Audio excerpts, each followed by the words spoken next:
Welcome, everyone. It's wonderful to have you here today, and we're super excited to talk about this new report, Never Going Back, a deep dive into parent views on education. So I am going to go ahead and jump right in.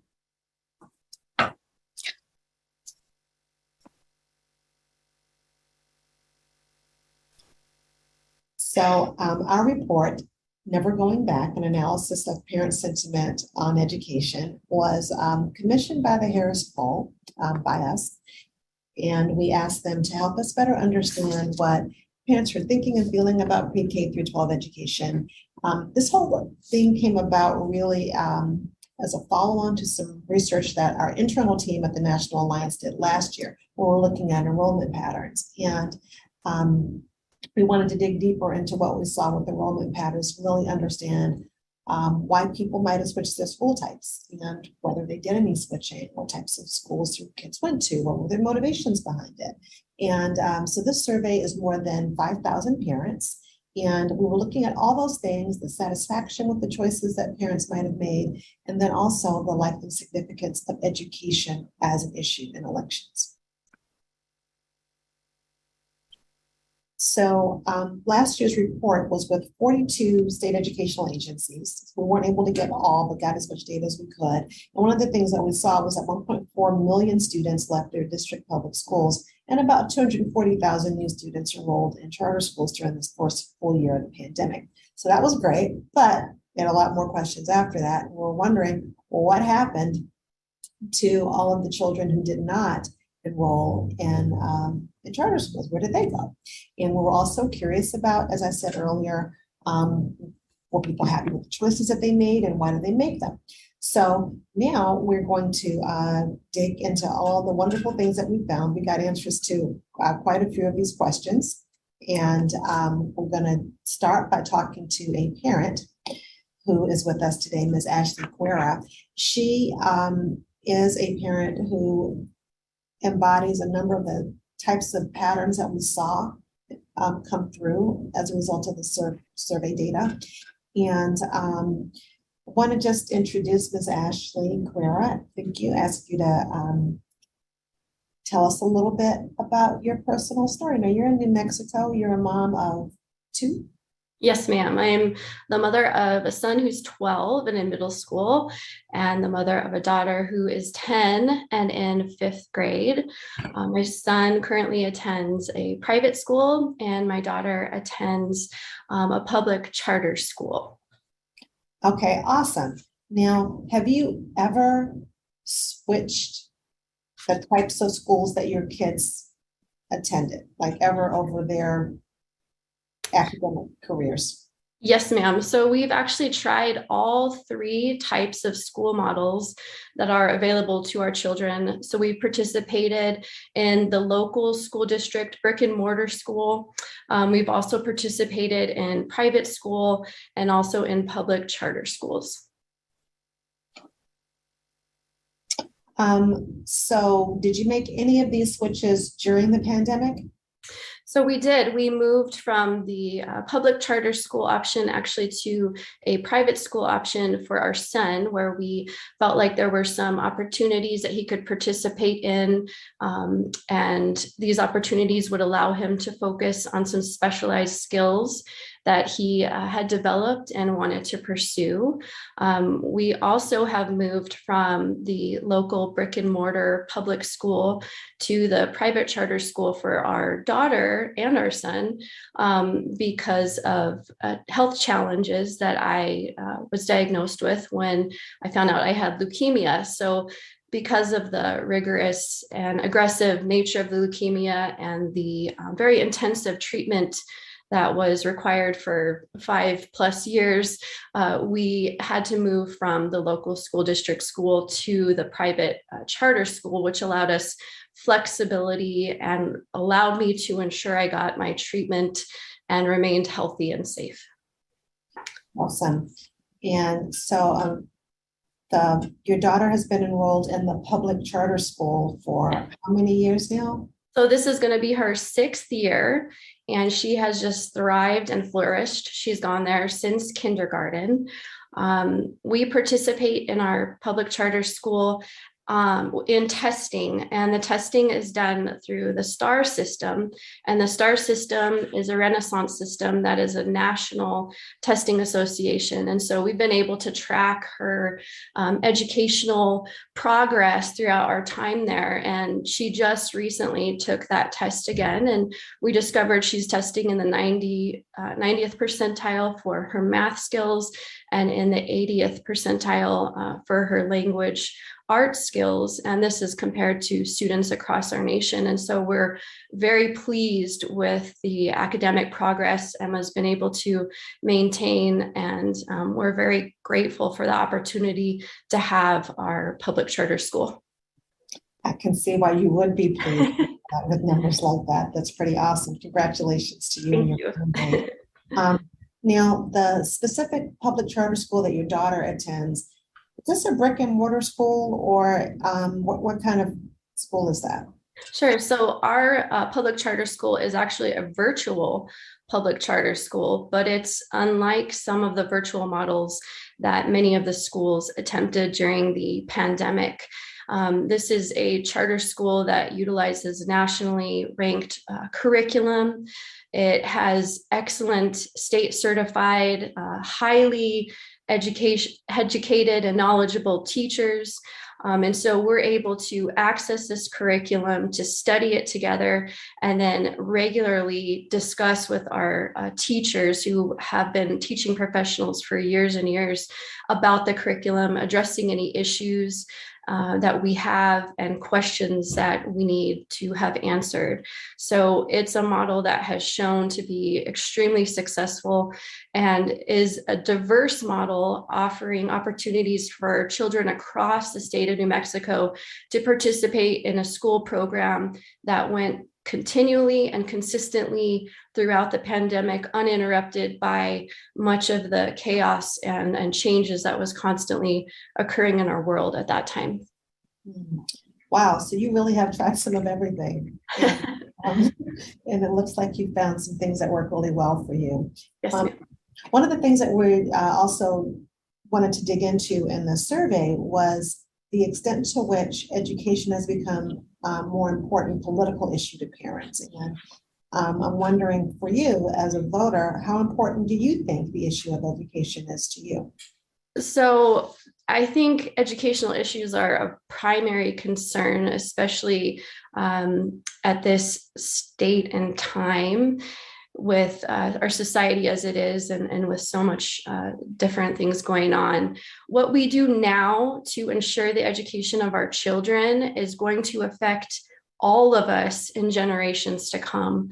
So making sure that our students understand concepts, are just completely knowledgeable in some fundamental basics will allow them to pursue careers in our community that will help the community as a whole grow and allow them to be professionals that shine morally, ethically, and then professionally in their development. All right. Okay, so again, you're such an interesting parent to talk with because you've enrolled your child in every possible type of school.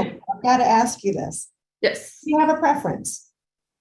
So our preference is going to be the one that's best for the child at the time. We are a family that believes in regular assessments of our child's strengths, weaknesses, desires, and then where our family is at that point in time. There have been moments in our family's history where we haven't been able to participate completely in some of the brick and mortar school options. And so the public charter school options were best at that time. And we delved into identifying the one that would be the best suited for our family and our child to ensure that their academic process was not inhibited by my medical treatments and the protocol that I had to follow.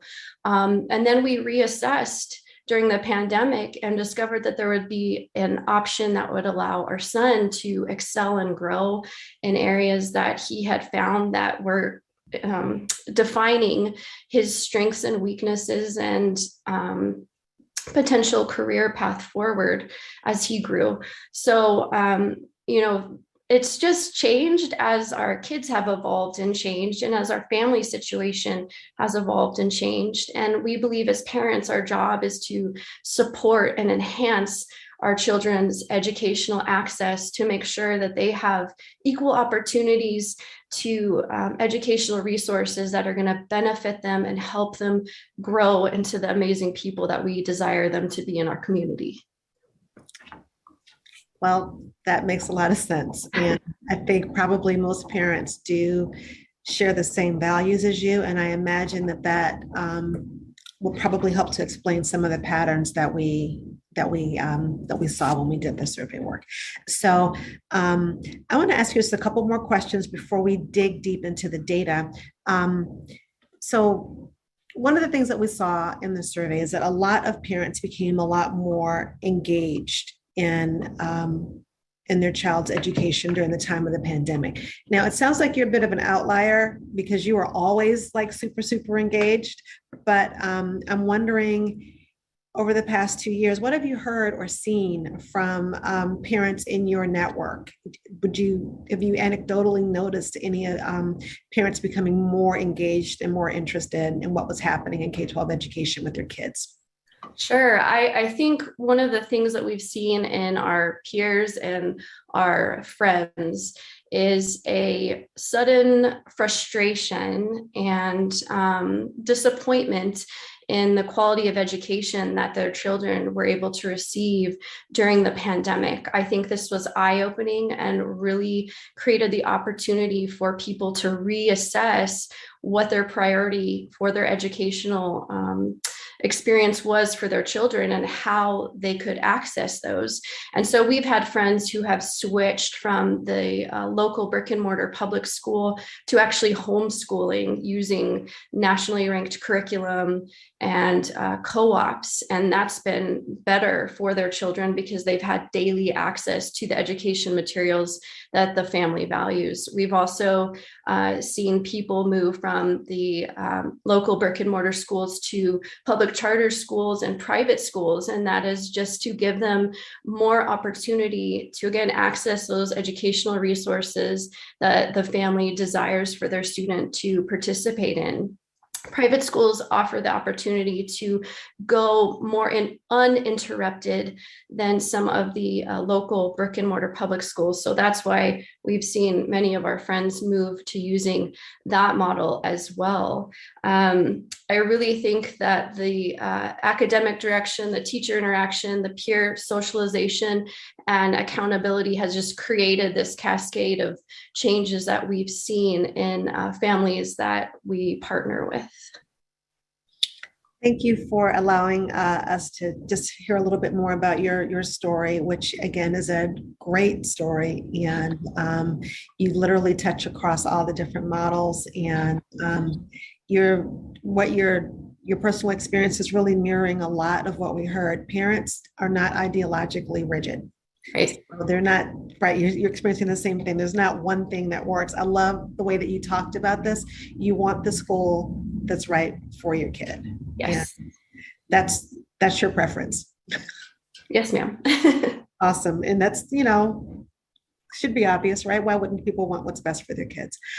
So thank you for that. And Amy, I'm Ashley. I'm going to ask you to stay with us, and Amy, I'm going to ask you to now take us through some of the data part of this. But Ms. Guerra, please don't leave us, because we want to make sure that we can talk to you a little bit after we dig into the data. And we probably have some friends and partners here with us on the line that would also love to pick your brain a bit about your personal experiences. Yes, ma'am. So, Amy, I'm going to hand over to you. Great. Thank you so much. And thank you for having us today to present some of the research findings.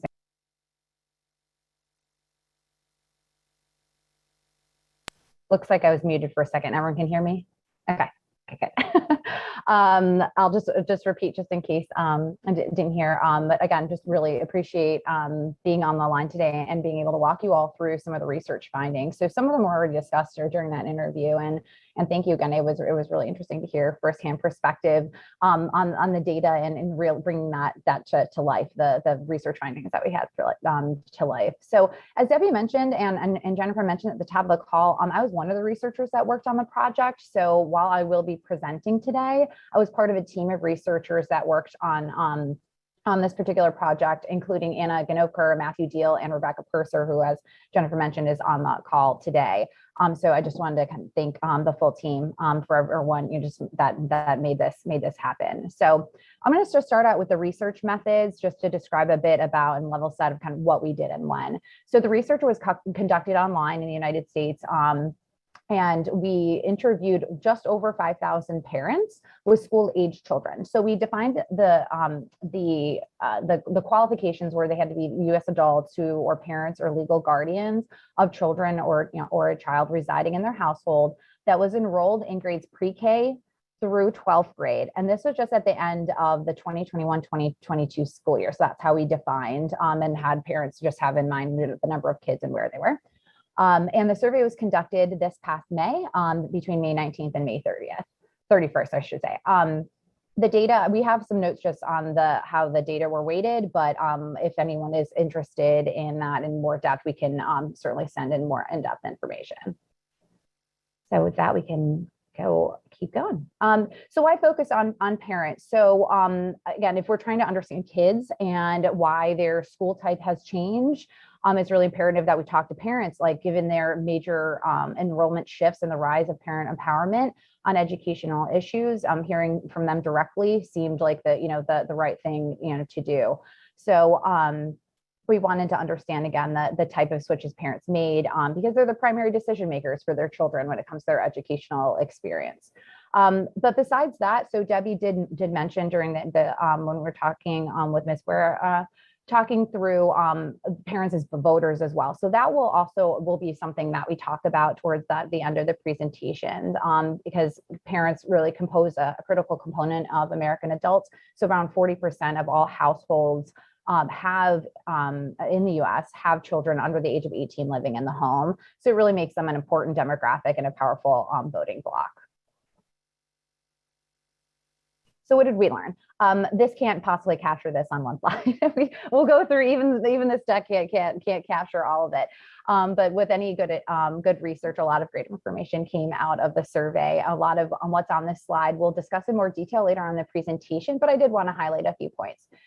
So one big thing is that parents value choice. So 93% agree that size does not fit all in education. That was something I think I was just highlighted in the real life experience that was just shared with us a few minutes ago. Homeschooling was the most popular type of educational switch during the pandemic.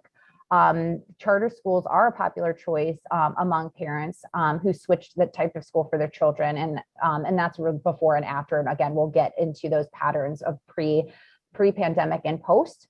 We'll talk about that a bit more. We also found that safety is a huge priority for parents. There are some contextual things just given the time that the survey was conducted. So we'll talk about that a little bit more as well. And then again, that education has become more of a political issue. But one of the most important things we learned is that most parents who made a switch are happy with the choices that they made. So 89% of parents whose children has switched school types report that they or their child experienced a positive change as a result of the switch, and namely that their child is happier. So 57% of those who made a school type switch said their child was happier. So again, the data suggests like that parents do want school choice. And I think as Debbie said, that, they're looking at kind of what is best for their kids. And this is true. We had a lot of data points that were pretty similar across different, race, ethnicities, political ideologies, and the political ideology piece we'll get into it. That was some of the most surprising data. And as Debbie has said a few times, thinking about school choice and how people are open to it may be one of just about one thing that people can agree on right now. So Amy, I actually want to jump in. We've got a quick question that is just about the methods. So we have someone who has asked how we can be sure that the parents that were in the poll were a nationally representative sample. Sure, that's a great question. So we weight our data. So we take a look at the using data from the census and other reliable sources to have a profile of what parents should look like, and we make sure that it matches that profile. So we can give you more details on like the technical pieces, but we don't just kind of get who we get. We make sure that it is a representative, weighted to be representative of a larger population, not just of the sample.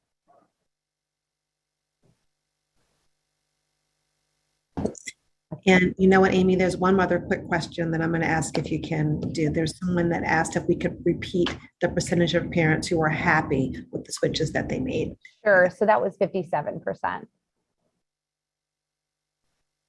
Awesome. Thank you. Of course. Okay, we have a lot to go over, so sorry, I'm probably talking fast as well. Okay, so the switchers. So we wanted to, first of all, know how many types of, or how many parents, not types, how many parents have made these switches. So on the slide, we show the percentage of parents who say a child or their child or children have ever switched school types. And also we're looking at the timing of that switch. So while most parents of school-age children have not switched school types, slightly more than a quarter, so 27% have done so. It was also important for us to put in perspective like what a complex decision this can be for parents. So enrolling a kid in a new school, it's not a simple task that any parent can kind of attest to that. So among other things, it involves researching the new school, filling out forms, a lot of administrative pieces. So we wanted to point out that because that number, the 27%, frankly, I was surprised that it was that high. And especially when we're thinking about the complexity of the pandemic, it could only have made it like the decision more difficult, to switch your kids and make that switch, because, thinking of just the administrative piece alone would have been, more difficult during that time.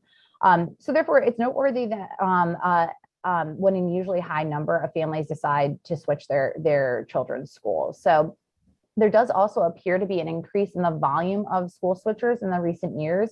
So I'm looking at the chart to the right. So of parents surveyed, 15% said that their child switched school types prior to March 2020, whereas 17% said their child switched during or after March of 2020. So that's just a span over 2 years. So just thinking that through. So that was interesting to us as well. A little bit about who switched. So those who have switched their child's school type tend to be more educated, live in a multi-parent household, or have a child with special needs. And of those children who have never switched school types, the majority, 63%, have never considered switching a type of school either. So this was one of the hypotheses that Debbie had going into the research, that people tend to just default to their district school. That is just like typically what is done, and that data point really confirmed that, and from the information we got from parents. When it comes to why they made this switch, nearly a third of parents said that they switched their child's school type due to unhappiness with the education that their child was receiving, or the environment in the child's previous school. This was consistent across parent demographics and was equally cited among people who switched pre-pandemic and those who switched post-pandemic. However, the reasons were much more likely to be cited among parents whose child switched out of a public district school. So of those parents, 42% said that they were unhappy with the education their child was receiving, and 40% did not like the child's environment at the previous school. To take it a step further, when we asked parents who were unhappy with their children's education or their learning environment, we wanted to know a little bit more about that. And we asked them why they felt that way. Most commonly, they said they were unhappy with the quality of the instruction, safety, level of individualized support for their child. And at a different point in the survey, and we'll talk about this a bit in a few minutes, we also asked just in general which factors are really important to parents. And so unsurprisingly, like the things that they were unhappy with were also the things that were most important to them. So obviously, if you're unhappy with the things that are most important to you, that's going to probably prompt you to want to make a change. So we just saw that coming through. Last thing on this slide, it was the slide before about the switchers, there were some COVID-related factors as well. So among those who had switched school types during or after March of 2020, 75% reported that COVID-related factors contributed to the reason why they had their child switch school. And most typically, it was because of the safety precautions or lack thereof, and the lack of options during COVID. Amy, I'm going to hop in. We've got a lot of questions, which is awesome. I love the good engagement that's happening in real time. So I'm going to jump in with a couple quick things. So we've got a question from Beth. She wanted to know what percentage of parents that we surveyed were in an urban area, what percentage were and what percentage were in the low income category. I'll let you do those two first. Okay, great. I'm going to pass that question to Rebecca, and then Rebecca, when I pause on the next slide, if you want to kind of pop in with that. Perfect. Just to kind of keep things going. Yep. Rebecca is our lifeline. She's digging into the data as we're going through this in real time. I will quickly answer this one for you though, Beth. We didn't screen the survey respondents by urban or suburban or rural. It was by regions of the country. So it was, like Northeast, Southeast, Southwest, those sort of regional designations rather than urban and rural. We do have specific numbers on low income, and I know that Rebecca is pulling those for you. And then there's another question here on how safety was defined. Amy, I can bump that to you if you'd like. Yeah, no problem. We actually had got this question before. Safety was just safety. So it's really good to note too. I had mentioned this when I was discussing the methodology that we were going to talk about safety a little bit, because we just called it safety. So it could have been COVID safety. It also could be with physical safety, and we really didn't find it more than that. We did see, like I said, that safety was a really important factor. And then this, we fielded around the time of the Uvalde shooting. So just want to keep that in mind. So safety probably was really top of mind of parents as well, during that time. But no, we didn't define it other than safety. And we had a couple follow-up questions about COVID safety. Awesome. I'm going to do one more, and then I'm going to let you get back into the data. So we've got a question from Ariel, who's asking, were all the parents registered voters? No, they weren't registered voters. And we did that by design, because if we only looked at registered voters, it wouldn't be representative parents as a whole. But we did ask them what types of elections they vote in, and we'll get into that later on in the presentation. And just really quickly to chime in with the percentage for low income. So we define low income as less than 50,000 per year of overall household income. And that was 29% of our surveyed population. Awesome, thank you. Okay, so now we can go to the next slide at the switchers by race. Just kind of looking at the time, I'll kind of go over this rather quickly. So looking at, this is showing the percentage of parents, not patients, who said that their child has ever switched. And we're looking at this by race. So as you can see on the slide, 15% of white parents said that their child has ever switched schools prior to the pandemic, compared to 18%. These families primarily switch their child's school from public district schools to homeschooling or private school. And then we're looking at Black parents. So you can see the difference between pre and post pandemic. And these families primarily switch their children from public district schools to homeschooling and public charter schools. I'm looking at Hispanic and Latino parents. They actually, there was really flat. There was no difference between pre and post pandemic, but these families primarily switch their children from public district schools to homeschooling or public charter schools.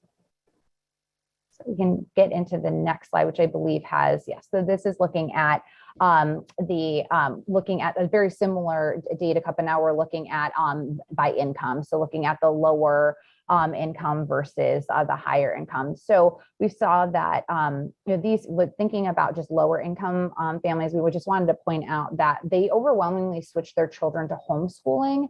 And we wanted to point that out because, and we'll talk about this later as well, is that it might be, it's likely an unsustainable option. for families who, especially for lower income, just given, the supplies, things that you need, right time, all those things, which is probably an unsustainable option for many of those families. Okay. So I think that every time I see this slide, I think of Debbie and one of the first conversations we had with her, because as she mentioned, this research really built on the prior research that they had done and the report they put together, Voting with Their Feet, because the big question was, where'd all the kids go?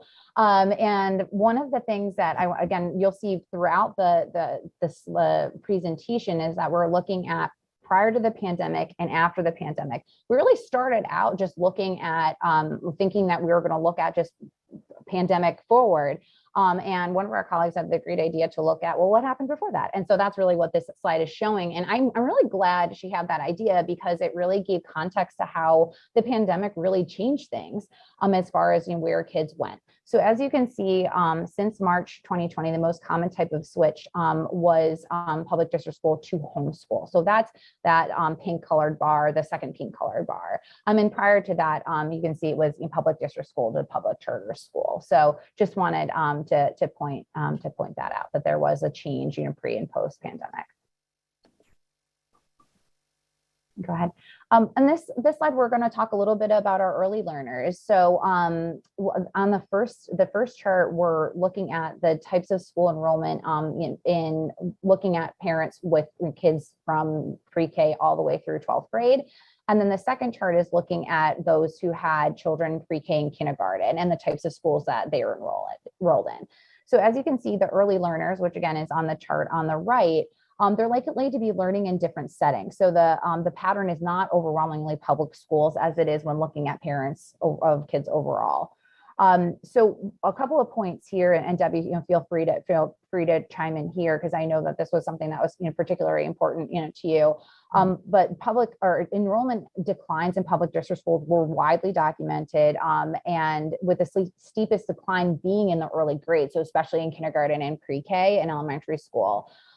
So we had, Debbie had a lot of questions about, where those kids go and the decisions that were made. So I'm going to pause there to see, Debbie, if you want to just add some more in there.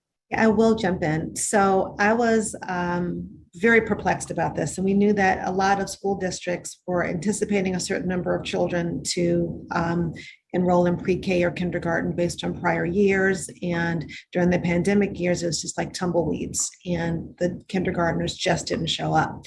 And so I thought that this chart on the right was particularly interesting, because it was a much more even distribution of students across a lot of different types of educational models, and particularly struck by the high number of private school options. Now, as a parent, I will tell you, I remember this, and some of you probably are parents as well, so you'll remember this. Daycare.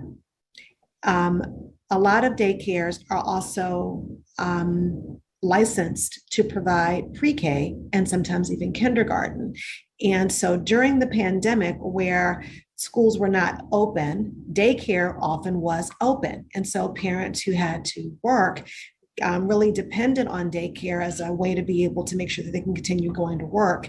And if the daycare, which is a tuition-based model, also offered pre-K or kinder, it seems logical that some parents would have just kept their children in the same early child care setting, which technically will qualify as private schooling because it is tuition based. But it's not necessarily what most of us would think of in terms of rolling hills and an elite learning environment when you think of the words private school. Now, the data will not tell us which extent, how much of it was rolling hills in elite settings and how much of it was daycare. We don't know. That's another query that I have, but I'm certain that that probably was an option for an awful lot of parents who were trying to figure out what to do with their earliest learners. I was also pretty struck by the bar on the far right, which shows that parents who had multiple little ones in the pre-K kindergarten years, they were the most likely to have them in a bunch of different types of settings. So they might have been homeschooling one child and had another that was in daycare. So really, really interesting trends there with the earliest learners. Yeah. The one thing I just want to modify is just what you said. I'm really glad you talked about the private schools, but the piece about the had mixed. So that's just if you had a kindergarten, let's say you may have a pre-K, a kindergarten, and someone in the first grade or second grade, right? So it's likely if they have kids, that young kids are probably have kids that are in a different school setting. Just want to talk about that quickly. Awesome. So, Thank you for that. yeah, of course. So the last thing I'll say is it's just really clear to us, from the slide and the data we saw overall, that the pandemic opened the eyes of many parents to their children's day-to-day schooling. And as a result, it really affected their overarching views on education. So we're going to talk about that a bit more on the next slide. Okay, so this is, there's a lot of data on this slide, but I'll just highlight a few things. So the findings on the slide were some of my favorites. So we asked parents how much they agreed or disagreed with statements and got really interesting information about their attitudes and experiences with education in light of the pandemic. So to start, 84% of parents agreed that they learned more about how their child was being educated during the pandemic. And again, yes, this is intuitive because you would think that if the child was home, you probably were seeing more than we got to see inside the classrooms, right? Because the classrooms were in our living rooms. We saw what was happening. So I still think, like, even though that's intuitive, like, I think it's really powerful to have that number next to it. 79% reported that they became more interested in how their child was being educated. And 78% said they became more involved in their child's education because of what they saw. I thought that, again, all of those were so interesting. We did find that lower income parents, parents of color in particular, were more likely to agree with these statements. And for many parents, this new interest and involvement may have made them highly motivated to think about and make changes to their child's education, specifically their school type. So now we'll go to the next slide. Just thinking about, so I had alluded to this slide slightly earlier in the conversation. So talk about educating the whole child. So we're going to look on this side what's important to parents when thinking about their child's education. So we're looking at two different data points here. On the slide, we're showing the percentage of parents who see each of the factors listed on the left as absolutely essential. So that's in the blue bar, compared to the percentage who report that the factor became more important during the pandemic. So without a doubt, and this is something I believe Debbie said earlier, there's a minimum expectation that schools should educate students, no brainer. So this is why, this goes into how, schools are measured, things like that. And so while academics matter to parents, there are other things that, that do matter to them beyond academic performance. And I think, again, with the real life examples we had at the beginning of the call, I think that those really brought a lot of this stuff to light. So generally speaking, safety is by far the highest concern. So 77% of parents said this was absolutely essential when it comes to their child's education, and 59% said it became even more important during the pandemic. Just as a reminder, we just said safety. We weren't talking about, gun violence or COVID. It could have been all of those things combined. The second most commonly cited factor rated as important by parents when it came to their child's education is the quality of instruction. So although it comes nearly 20 percentage points below safety, 58% report that was absolutely essential.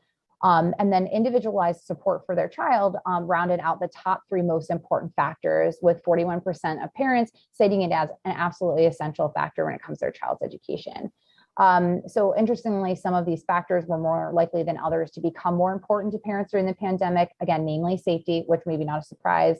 And teachers' flexibility and adaptability. I can say as a parent, definitely, because if you get to see like a parent or a teacher who's not flexible and adaptable really would have struggled in this, in the pandemic environment or post-pandemic environment. Because even if they were back in school, there were so many things changing constantly that really needed teachers that can be flexible.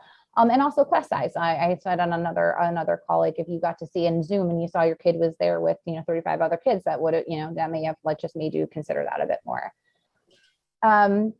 Just a couple more things on this slide. So of parents whose children who switched to a charter school during or post-pandemic were consistently more likely than those who did not make a switch to say that these factors have become more important during the pandemic, particularly quality of instruction, academic rigor, sense of community, and a culturally affirming environment for their children. So we're going to pause on those last two pieces. So since 70% of charter school students are Black and Brown, it may help explain a higher demand for culturally affirming experiences from charter school parents, or why, again, those that made that switch, like this is something that's important to them. So also it's important context to consider on the last 2 points, that Black and Brown communities were most severely impacted in the pandemic in terms of mortality and infection rates. And also there's the national reckoning with racial injustice following the murder of George Floyd while in police custody that took place at the height of the pandemic. So this, again, these could have also been factors we just want to kind of contextualize. So Debbie's going to talk more later on in the presentation about the unique ways charter schools are positioned to meet the moment. But I did want to note that parents of charter school students stood apart and that they really seek these culturally affirming environments for their children at a much higher rate than parents at public district schools or private schools. And they were more likely, to say that these were, absolutely essential to them when it came to their child's education. So I'll pause there. I don't know, Debbie, if there's something you wanted to add. Actually, yeah, there is. There are quite a few more questions that have come in, which again is awesome. We love the engagement. So I'm going to run through some of those so that we can get people's answers. So the next one I have here is from Colleen, who wants to know if there's any way to understand the results, whether the parents who chose homeschooling options for their children felt compelled to make that choice because the district, she's got quotes, so I'm using air quotes because because the district remote learning was subpar. So again, is there any way from the data to say why parents chose the homeschool option, and was it because remote learning was subpar? Right. So we could probably glean a little bit more. This presentation doesn't go into that type of a switcher in that much detail, but we absolutely can provide a few data points, for you on that after the call. But we do have the capability to look into that. And again, one of the reasons we designed the survey in the way we did is that, again, with 5,000 parents, you're really able to take a look at parents and really kind of subgroups of parents. So this is just a little slice of that, but we can provide that after the call. Awesome. And Amy, I'm going to editorialize here. So this is not data from the survey. I'm going to editorialize a little bit and say that we do know that homeschooling was a more popular choice from the data amongst low-income families and amongst families of color. Now, we also know that those are the biggest proportion of charter school parents. They happen to also be from lower income families and to be parents of color. Now, in research that we did internally last year at the National Alliance, when we were looking at enrollment trends, one of the things that we saw is where you saw that there wasn't a lot of enrollment growth year over year during the first full year of the pandemic, it also tracked with where there was not a lot of capacity. So for example, you take a place like Washington, D.C., which is about 1 out of every 2 kids in the nation's capital attends a charter school. They are at pretty much full capacity, there are not additional seats that are available. So to not see a growth in enrollment in Washington, D.C. doesn't correlate to what demand was. And so for those same lower income parents and parents of color, we know that they were often in communities where there was not a lot of more seats that were open in public charter schools. My hypothesis, not the data, my hypothesis is that these same families probably did turn to homeschooling because there were not other options. They couldn't afford private schools, couldn't afford to move, and there were no seats available often for that particular demographic. But again, that's my hypothesis. The data does not tell us specifically that question, although Amy is going to make sure that we're able to follow up and give you some more of the numbers that we do have around that. Absolutely. Okay, we can go ahead and move on to the next slide if there are any other questions. Okay, so now we're going to switch gears a little bit to talk about parents as voters. So as I mentioned before, we didn't ask if they were registered voters. This is just of parents. We interviewed parents generally. But we did ask the types of elections that they vote in. So we can see from this slide the percentages that said they vote in federal elections and state and local elections. You can see that split. It's also, we wanted to provide a breakdown of the self-reported political ideology or consideration. So you can see there's a pretty good split among parents in this sample, and that becomes even more important as we start talking to them about their views. So we just want to kind of have that in mind. We're going to go ahead to the next slide. Okay.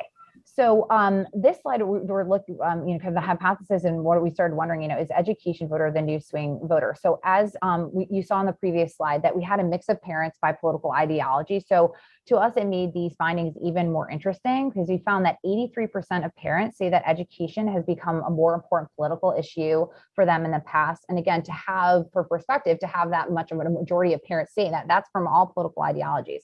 So, and that sentiment was consistently expressed, representing all political leanings. And another thing we found is that education is such a major issue among parents that 82% said that they'd be willing to vote for someone outside of their political party if the candidate's educational platform aligned with their views. That really gave us all, again, pause. And that's really where the swing voter conversation thought really came from, to know that many parents would think about switching parties. So when you think about a swing voter, right, it's like what's going to tilt you in either direction. That's really what stuck out to us.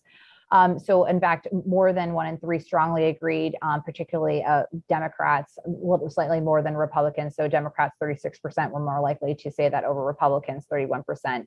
And also younger parents, so parents under the age of 35, and also Black parents. So 41% of Black parents were strongly agreed with that. So Debbie's going to talk about why these are such critical findings, given where we are as a nation as we're coming up with the upcoming elections and midterms. And I think there may be one more slide for me after this, but if not, I'm going to hand it over to Debbie to talk through more data and implications for the research findings. Well, you do have one more slide, but Okay. we've got such good questions. I'm going to jump into a couple of those, and then I'm going to go really quickly through my slides. But there's a question here about how we represented the word charter to people who completed the survey, because a lot of people are confused about what a charter school is and do not realize that they are indeed public schools. Yes, that is such a great question. And we did talk about this quite a bit during research design. We wanted to make sure, because I agree with that was our hypothesis, that people don't know. And obviously Debbie and team were really, we're really on us to make sure that we had that language exactly right. So we talked about public district schools and then public charter schools. So that's how we represented it. There's another question from Chuck, who wants to know how this survey was positioned with participating parents. So in other words, was there any reference that this survey was commissioned by the National Alliance? No. Yeah, great question, and absolutely not. And also another thing we did too, just in case, because we always think through with our surveys, trying to minimize as much bias as we possibly can. So we did not say who was commissioning the survey. We also asked these education questions and how they voted at the beginning of the survey. So we didn't ask them, even though it wasn't presented that way in this presentation. A respondent was asked just kind of these general questions first. And then we started to funnel down to talk about education, the educational choices they make, things like that. And we really just made care to do that because we didn't want to ask them a whole bunch of questions about their child's education and then be like, oh, by the way, what's important to you when it comes to voting? And obviously that would have been, biased. So hopefully that helps to explain even a little bit further how we structured the survey to try to minimize as much bias as we could. Awesome. I'm going to try to blast through a couple more of these right quick. So Clara has asked a great question. We're going to roll back, if we could, National Alliance team, to slide number 13, which is the slide that looked at the early learners. And her question was whether the chart on the left is pre-pandemic and the chart on the right is post-pandemic. And I think I can even answer this one, although I'm not the researcher. They both happened at the same time. The distinction is that just one is for all grade levels and the other is just for early learners. So it's not current. Exactly. Yeah, it's current time. All right, awesome. Thank you for that. And we've got a question from Brian, who says that charter school students make up, you say 6 to 7, but it's actually a little bit above 7, about 7.2% of students are charter school students. And his question then is, how do we then explain that 13% showed up in the previous chart when we asked what percentage of parents had students enrolled in charter schools? Sure. And I think with each sample, like things might, right, there are like some differences. It's not going to be like absolutely exact. I mean, I'd love to see if you can share that data as well. That's important for us to take a look at, but that is just representative of the sample. We did not, because we didn't have, for example, targets. So what we did is we weighted based on the population of parents. We didn't use this as a weighting factor as well. And again, I can provide more information with that piece if that's helpful. Okay, awesome. We have a bunch more questions, and we actually have a bunch more slides. So I'm going to pause on the questions for a moment, but my commitment is if I'm not able to real time answer every question that's on here, we will answer them and give them back out to all the attendees so that everyone will get their question answered. Also, if you've got questions specifically, you can send them to Jennifer@publiccharters.org. That's Jennifer Diaz, and she also will make sure if you wanted to dig into something that's not specifically covered today, but you're just wondering, might the researchers be able to give you some information on that too? We can do that. So I'm going to now try to get back into our slides and see if we can get through the rest of the presentation. But I love all the questions, and I definitely wanted to answer as many as we could in real time. So over to you, Amy. This is your. Okay, sorry, that was my last slide here is the educational voter, the new swing voter. So to just kind of dive into this a little bit more. So this is looking at different types of voters and also like what's important to them as well. I'm just going to kind of increase this on my view for a second. So we did ask what are the most important issues when looking at like federal voters and then looking through to state voters and see how those things changed. And then the last bar is we asked like if things become more important when voting in local elections. And you can see again, although education, when looking at that first blue bar, like in federal elections, education is not one of the top, but you can see it when looking at some things that become more important, it really again pops when looking at that kind of that teal line. So again, might be a little intuitive because those things are happening right in local and state elections. But again, really important. We thought was pretty striking when looking at the data points themselves. And in this way, and seeing what becomes more important to parents. And it's just another reason why we started thinking, is the education voter, our parents, the new swing voters. Awesome, thank you. We've got a few parents, a few folks who asked if the presentation is going to be available afterwards, and yes, it will be. So just wanted to let people know that. This is a vignette of a parent advocate. Some folks in the space may know her. Gwen Samuel is a lifelong Democrat in the great state of Connecticut, who actually switched over to being a Republican. Black lady, Republican now. And I thought that her story was interesting, but in the interest of time, I won't be able to go too much into that one. So we're going to move ahead to our next slides, but she's in the report and you can read her whole story there. But it's an interesting story about how the education voter is really becoming the new swing voter. This is another point that I thought was really interesting. Wanted to talk to parents who, for whatever reason, either didn't have the ability to put their kid in a charter school because there literally were not any there in their town. Like Gwen Samuel's story is that she's not a charter parent, not for lack of desire, but because there aren't any. Or some parents who might have chosen a different school setting, like, Ms. Carrera, who has a child in every possible configuration of an educational setting. For people who might not even choose to put their child into a charter school, 84% of them say that they do believe that they should be available to families who would choose them. And that's a pretty significant number. We think parents are generally more interested in what suits their individual needs for their children. And we were pretty pleased and surprised to see such a high number of folks who wanted to have options available for all parents. So we're going to roll on to the next slide.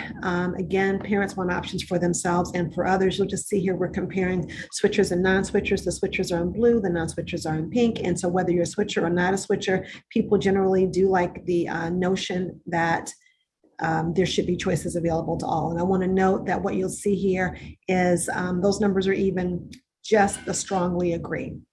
So if we did the full agreement numbers, for example, the chart to the right, the chart to the left, for one size doesn't fit all, that actually is, the number is actually 93% if you did agree and strongly agree together. So they're even higher when you roll them up. Let's roll to the next slide. Demand for charter schools is high. We were pleased to see this. And as you saw before, demand is not just for people who are charter parents. So you'll see here that a number of people, 84%, as we mentioned before, who did not choose one for their kid, would still want them for others. There were a number of people, super high numbers as well, who support expanding charter schools and having more offerings in their state. What was interesting here is it was actually pretty consistent across political ideologies as well. So, and across all races. Let's move to our next chart. And in summary, charter parents are happy.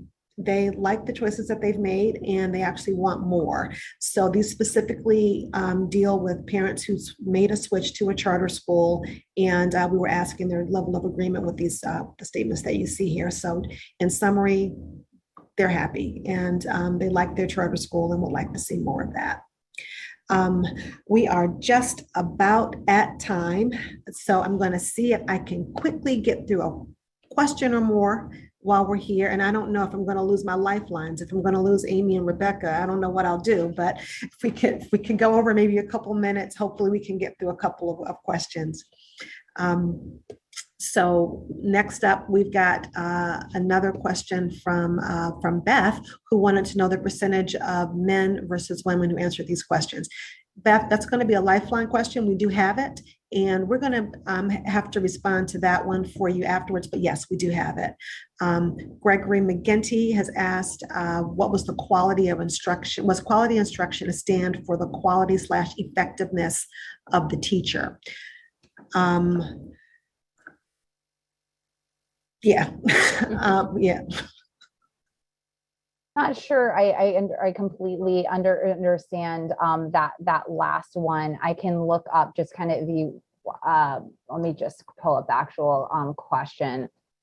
So I think, Amy, what he's asking is, when we asked people, how much do you value quality of instruction? Is that just a proxy for asking how much do you value the quality or effectiveness of the actual instructor? I think that's probably accurate, right? Like the actual words that we use were quality of instruction, but I would feel comfortable with that sort of hypothesis, thinking that's probably what was in the minds of parents.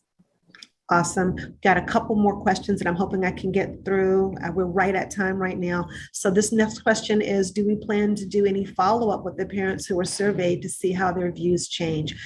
Sarah is wondering if we might see some of their opinions change or soften as they perceive the need for their options becoming less urgent as we leave the pandemic behind. So I'll take on that one. I'm a data nerd. I love this stuff. And I would love to do a round two of this. I will note we can't literally do the exact same parents, so that's not possible, but we could go back into the field with a similar sample size of parents. And Amy is smiling. I'm getting better at not saying things that are going to get me in trouble. Yeah, I'm smiling because I love doing more research, so that's why. Awesome. So the gosh, guys, we're just about out of time. One more question. Beth has a couple of them. So was there a percent written survey and a percent by phone, or what was the delivery method of the survey? That's an easy 100% online. Yeah. Okay, great. And what percentage of the data were Black, what percent were Hispanic? Again, we'll give you all of those numbers: male, female, Black, Hispanic, Asian, white, the rest of it. We can shoot that back out to folks. And you will find that in the full report. If you look in the full report, men versus women is not in there, but the Black, white, Hispanic, Asian numbers are also in the full report. And By the poll itself, do you mean yes, it can be available. So definitely, Patty, please follow up with us at jennifer@publiccharters.org. Happy to help you. And guys, we're right at about 12:03. We didn't get to do any live questions and answers, but you guys were so active in the chat. I want to thank Ms. Ashley Guerra for coming on with us today and sharing her story. You are the lifeblood of this movement and what all of us are working for. Also want to thank the fantastic team from the Harris poll, Amy and Rebecca and their colleagues who are not on with us today. You guys were awesome partners, lots of great data. And thank you all for joining us today. And this is exciting stuff. You'll be seeing more of it. You guys may have seen our CEO, Nina Reese, on Morning Joe this morning talking about the poll. And also there was a story today in USA Today. We'll be active on the Twitters, and there are some more placements that we expect to be coming out. Also active on the Grams. So watch us. And if you haven't shared out the report yet, we encourage you to do so and to please use the hashtag #ParentsVote. Thank you again for joining us. Everyone have a great rest of your day.